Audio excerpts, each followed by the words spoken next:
আজকে সকাল সকাল রান্না করতেছি। সবাই কেমন আছেন? এই যে লাউ দিয়ে চিংড়ি মাছ রান্না করবো। আর এই যে রসুন পেঁয়াজ বাটা কাঁচামরিচ।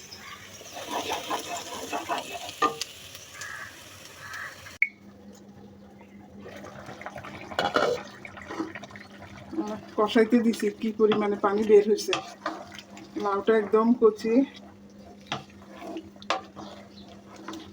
কালারটা কি সুন্দর হয়েছে।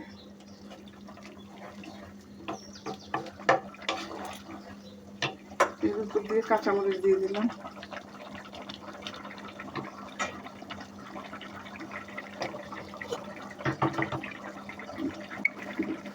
দড়ি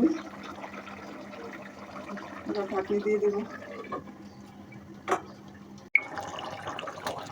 পেঁয়াজ ফোড়ানো দিয়ে দিছি, লাউ হয়ে গেছে। বিশ্বাস করেন এত মজা হয়েছে।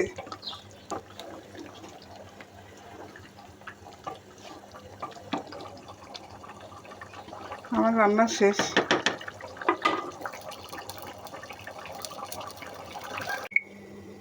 জাস্ট কালারটা দেখেন, অনেক মজা হয়েছে। আপনাদেরকে খাওয়াইতে পারলে খুশি হতাম।